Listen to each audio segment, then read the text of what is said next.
What would it mean if your parent ever told you, I am sorry? Derek, to be sincere, currently we don't have time for our children, neither do we have time for our spouses. The African and past generation parents, they were so I can say authoritative. Yes, so they felt like this approach of dictatorship will really work for them. It got a time in my life I would sit down those parents, my mother and my father, and just tell them how it is. If you sit with people who tell you, I don't apologize to my children, I don't apologize to my spouse, then birds of the same feather, they flock together. Yeah, but if you sit, or maybe you've brought up in a setup where parents or people are having conversation about how to be apologetic, and that is one of the most things that is breaking marriages currently.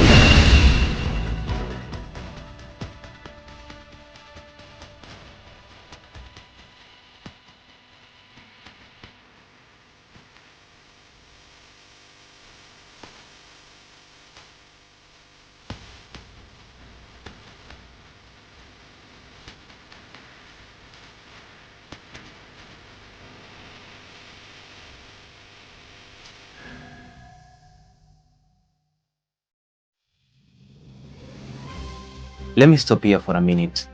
We are on the path to building the greatest of all times podcast from Africa.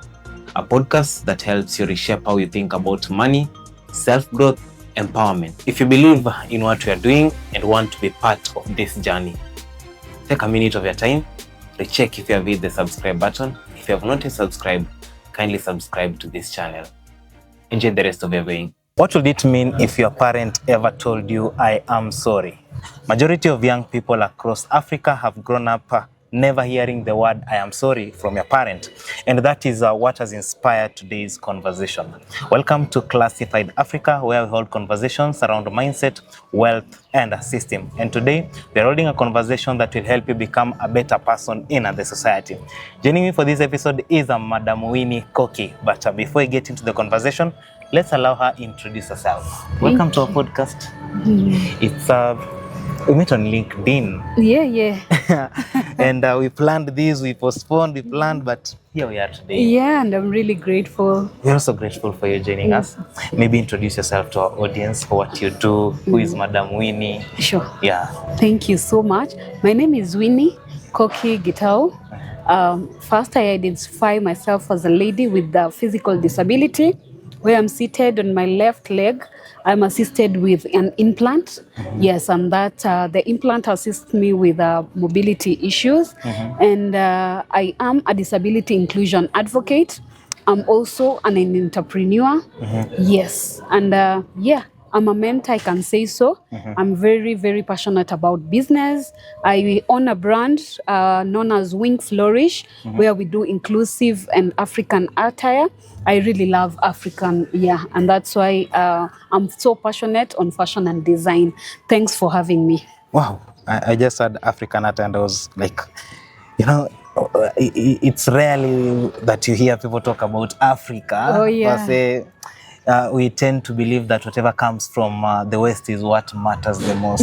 But I really feel it proud when people appreciate whatever we have. Absolutely.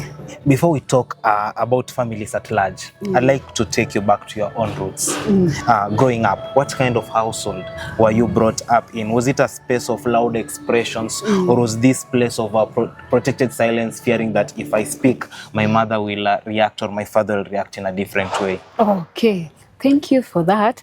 I'm truly, truly grateful because first and foremost, from our grandparents, we had a grandpa and a grandma, and from there, I also had my dad and my father and my mother, and now entire my siblings. I'm truly grateful because I usually say it's just God planned and God ordained, and that's why I had such a nuclear family. So I was brought up with my mom and my dad. Hi, mom, dad, love you so much and I appreciate you. And that is where I was brought up. Did they allow you to speak out freely, or was there this feeling of if you speak out, they might judge you wrongly? Okay. First and foremost, it was a bit tough because I was brought up in a Christian church, and yeah, kind of, you know, it's an African woman. Yeah. You cannot any day, one day, speak in front of her. So at times it would be a bit challenging being the third born, but what I saw my sisters, my elder sisters do, they were too respectful, and they were respectful. So anything mom could say for them, they would like kabisa, mama amesema, hakuna kufanya kitu. And you know, African women then, hakuna kitu unamwambia. But here comes being the third born. I think because of exposure and just the will and the zeal of just loving God, I can say it's just God's grace, because it got a time in my life I would sit down those parents, my mother and my father, and just tell them how it is. Yeah, and by God's grace, the confident I brought up, that I built, it's because I was a prefect in school. So I think even that boldness came out of just being a leader in school. So if I would stand before 100 of students, just share my thoughts, then I felt as a youth, I could still sit down my parents, even though wataniekelea mabare, but at least nimewaambia. Yes. Would you say the fact that our older siblings or the older generation feared to boldly face their parents and say, hey, whatever you're trying to do is wrong, and our parents are seeing that as disrespect, has made this or breeded something that when you hear your dad is coming home, you have to hide because he sees you as a rebel? Oh yeah.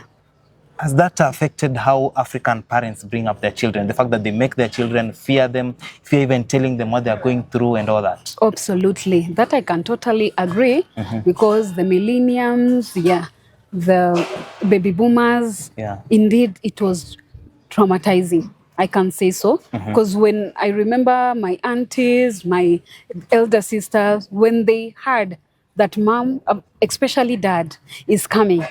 And maybe I can give a scenario. If you're maybe on trouser, believe you me, you'll take a lasso and tie. If you were doing anything, it was just a standstill. Yeah. So I feel the African and past generation parent, they were so I can say authoritative. Yeah. So they felt like this approach of dictatorship will really work for them. And I don't blame them, because our grandparents as well, that is what they brought up. They were brought up to that. So when they cascade that to their children, hence that gap. Yes. African parents give up everything, be it school fees, be it comfort, be it sleep. They sell land in order to see their children become better people in the society. And one time, while I was seated with my peers, we were talking of how our parents weaponized that I did this for you. Why are you treating me this way? Do you feel like the sacrifices they made them avoid saying sorry? And if you were to begin maybe from the word sorry, what does the word sorry do to someone? Be it a child, especially from a parent. You have done something wrong to a child, or you said a word that hurt the child, and then after a while you come and say, you know what, I'm sorry of what I said. Yeah, the word sorry, personally, I feel I would do it in the context of the Bible. As began, I told you, I was brought up in a church scenario, and I'm truly grateful for that. I believe everyone has a higher supreme that they believe in. So personally, I feel even the Bible tells us we ask for forgiveness from one another. We say sorry to each other. The word sorry, I really feel it's soothing. It calms things down. And it makes someone look like a fool, but in reality, it makes the situation calm, very calm. Yeah, because personally, where I'm seated, I'm a person that I really love apologizing.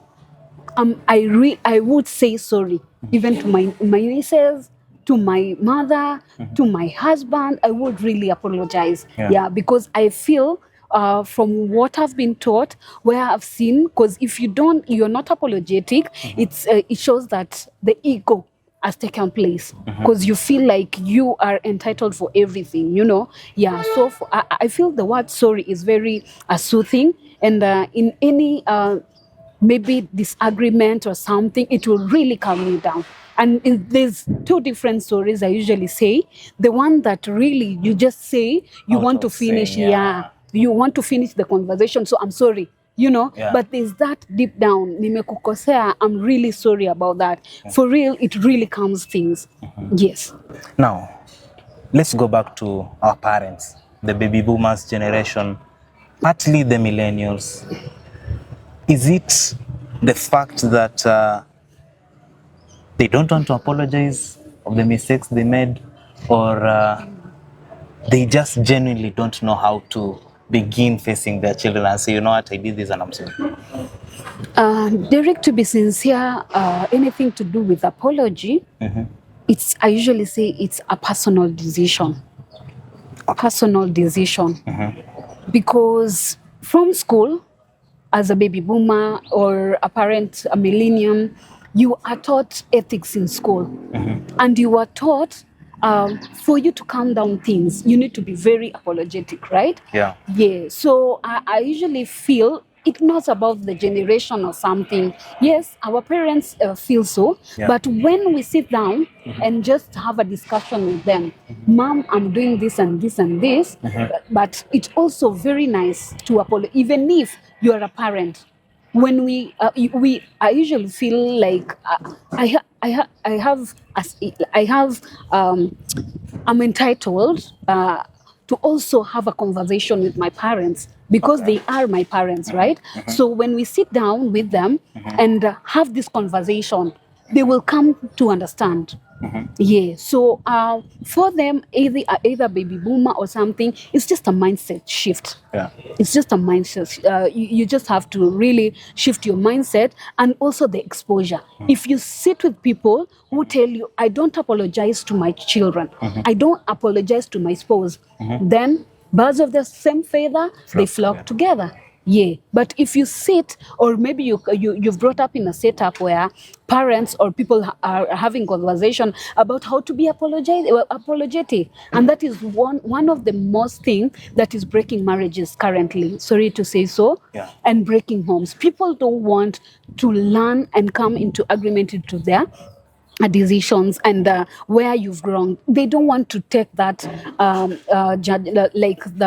what can I say? They don't want to take that urge and act and man it, right? If I've done something wrong, it just takes, I don't know, it just takes a second just to apologize so that we can come. We now start from where we left, then now pick it up from there. So I feel the generational gap is just a matter of fast mindset and one's decision. It hurts. It doesn't. It will not make you a man enough to apologize to your wife. It will not make me a lesser woman to apologize to my husband if I've wronged him. Neither to my children. You said you're a Christian. I want to take you to the Bible. Yes. There is a verse in the Bible that says, children, honor your father and mother, for your days may be long. Can a child truly honor a parent they deeply resent? Or does a forced honor just create a generation of actors? I've seen children, I've gone to schools, like let's use the scenario happening right now in Kenya. Students are burning schools. Parents have left their children, 90% they're being taken care of by teachers. So there is no child-parent connection. So when the children request to go home, there is one child who totally resents the father or resents the mother. And the mother is like trying to sit down the child and talk to him. Will this child honor the words the mother is trying to say, or it will just be sort of acting to please the parent? They won't honor. Because when I show a child, first and foremost, I'm very dictative. I have the dictatorship. they are too minor. They don't understand things that I'm telling them. I've not sat down with this child just to mentor this child or tell him or her, have conversation according to the age groups, right? For real, if I just bring the chests and the forcefulness to this child, they won't honor me. They won't honor me at all. Okay. For real, giving an example, if my parents could not hear me out, for real, it would be very difficult for me even to be sitting with them. Yeah. It would be difficult for me to discuss and to open things towards them, right? Yeah, but they gave me that chance because at times I was telling you it was rough. Because I remember when I was telling my dad about maybe the activity I want to go and do, because I'm a prefect, I need to organize gigs and such in school. My father couldn't understand. But I would pray first in the morning and request God's grace. God, I really need to speak to these parents. And imagine at the end of the day, when we cultivate that open mind and communication. Communication here, I can say it's the main thing. That honor, I will truly honor them because they are also they are able to listen to me. But now, when we just bring, I want to go my way. It's either my way or the highway. You know, for real, in this generation, it will not work. And just to mention about the strike and all that, I was having a conversation with someone last week, and just asking, what's the problem? What's the challenge? Derek, to be sincere, currently we don't have time for our children, neither do we have time for our spouses. Like, we don't want to communicate, we don't want to face reality. But now when we have this conversation one-on-one, we create time for each other. These children automatically, they will honor the parent. Would you say it's a time whereby parents should lower their ego? Absolutely. And agree that to some point, as much as he or she is my child, he has some point to it. Correct. That is where we are. How easy will it be for a parent who has been brought up in a society that the parent's word is final, accept the fact that it has changed and my child might have an opinion that might be true? It's a bit hard because one thing that I know in parenting, there is one parent who is a bit lenient to the child compared to the other.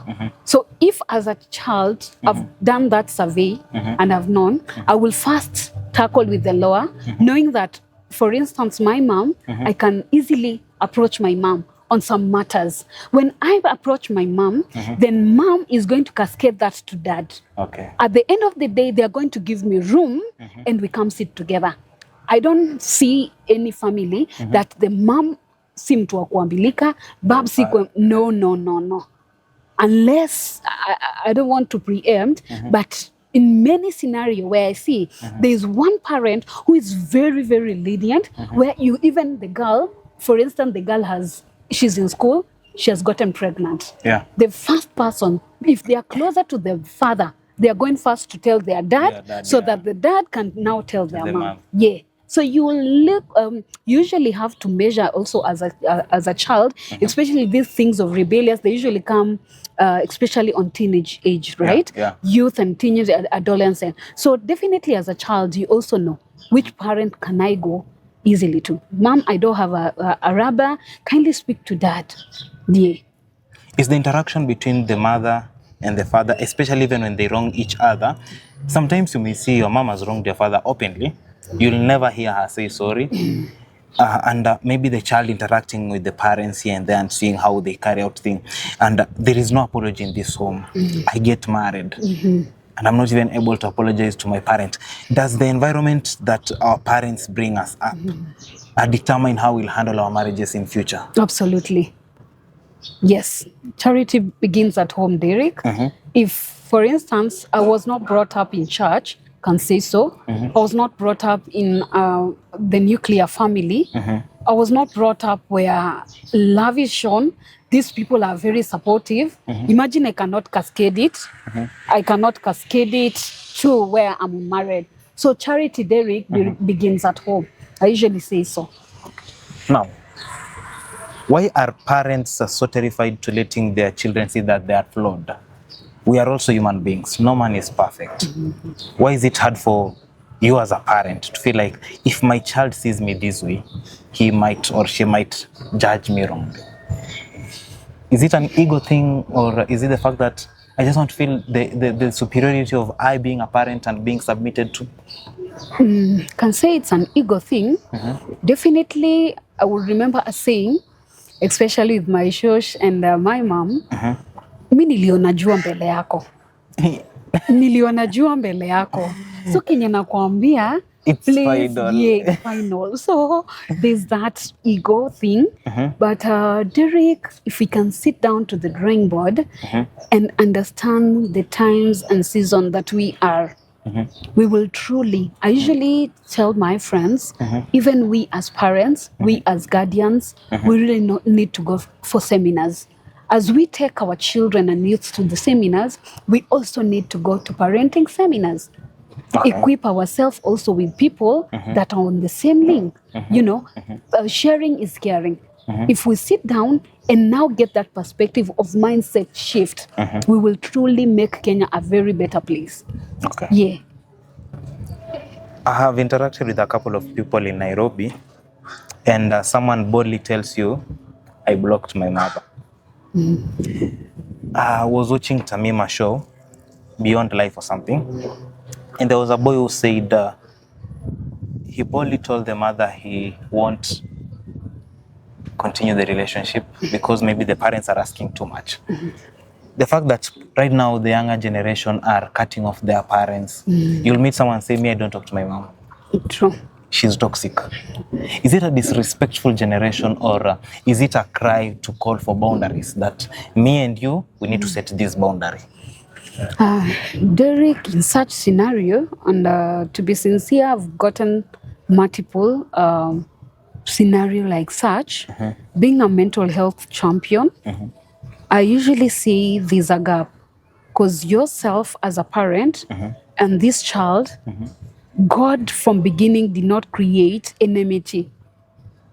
He created people to live in peace, to enjoy, knowing that after this world, we are going to another universe, right? Yeah. So this child blocking the parent and the parent not willing to speak to the child, it's now where the crisis come.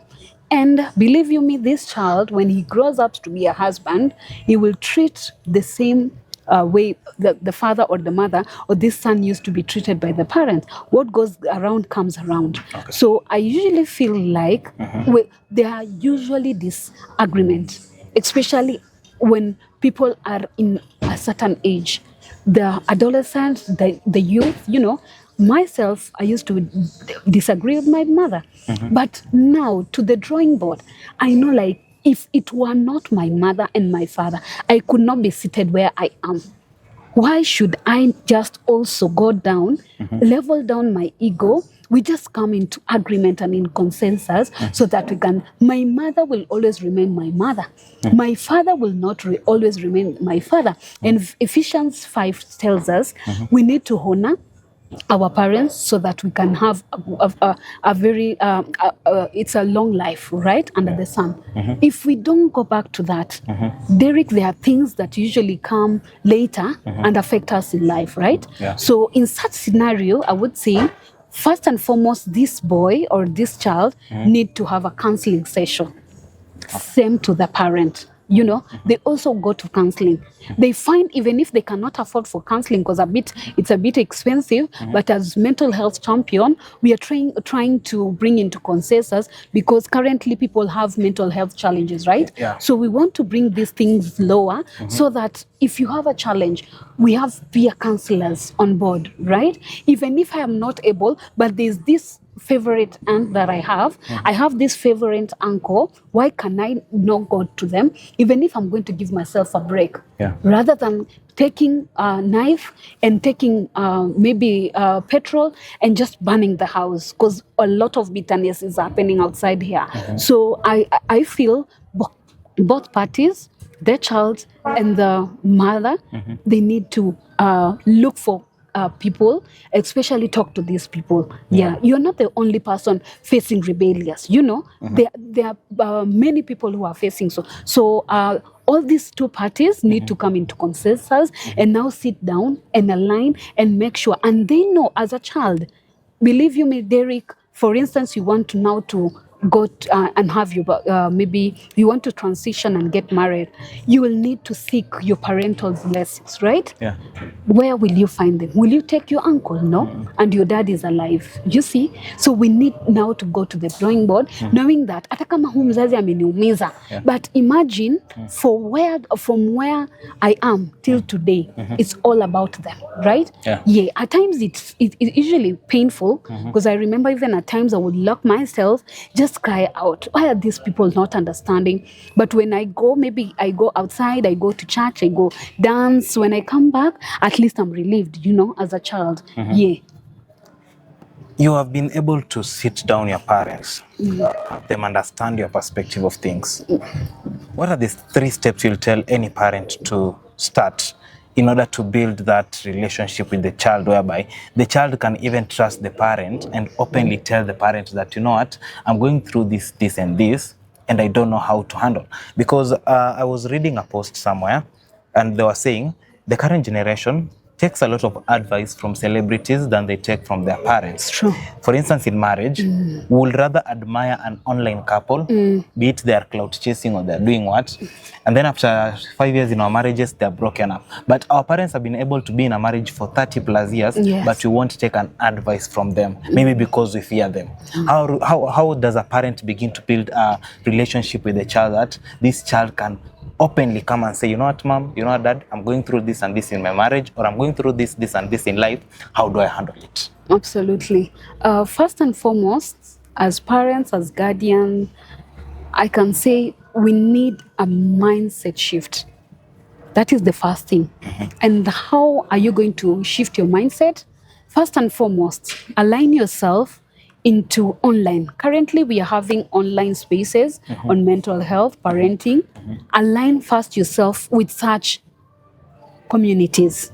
When first you heal, you'll be able now to talk to your child, right? Yeah. So first and foremost, align yourself with communities that are like-minded. From there, you will now be able to reach out to your child. Bring this child or take that child out, and first and foremost, sit that child down, right? And you being a parent and you know where the gap is, if you see it right and you really feel because of the mindset shift, just apologize to the child. It doesn't matter. It doesn't cost you anything. When you show at least you're very apologetic, this child will open up. From there, now rise the conversation. Where did we lose or where did we break this boundary? Please reconcile. Reconcile. After reconciliation, now you will see that you will be able to walk now together in that path that you want to go. And after reconciliation, we make communication to be our food every day. Communication.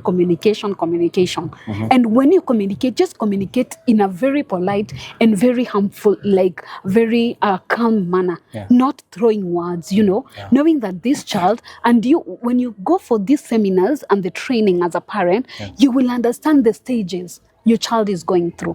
You will understand what challenges because they are a stage of rebellious, right? So when you have that mindset shift, then you now come to reconciliation. You do frequent communication. I think we are going to make Kenya a better world. That's my perspective. I don't know what is happening with marriages right now. What is the effect of social media in all this? As per you, or even before we go to social media, let's first of all begin here at home. parents leaving their children with nannies. And then now when the child is grown up, parents leaving the children with the school. What is the one real reason a child has a parent? And what is the role of a parent to a child in helping this child become a better person in the society? Because if I'm brought up with the principalities of my home, I know what is wrong, I know what is right. I go to school, I spend a couple of hours with the teacher, 90% with my peers, whatever I learn there. Where are these generation parents failing, whereby you have to leave your children with someone else? Sure. Derek, to be sincere, I must say, we as parents, we as guardians, we really need to work very hard for us to give a better living, that is what we are saying, than how I was brought up. And that's why, as a parent, as a guardian, I'm able to ask for a nanny to come stand in for my child, so that now I can still run my hustle for the day. But there's a but in all this. First and foremost, there's something that we call work-life balance. We as parents, we are guardian in this era, we need to balance that. And the other thing is the step of stress coping mechanism. Because many of the parents or many of the guardians are missing in the house doing any other things because of stress. They don't know how to manage their stress.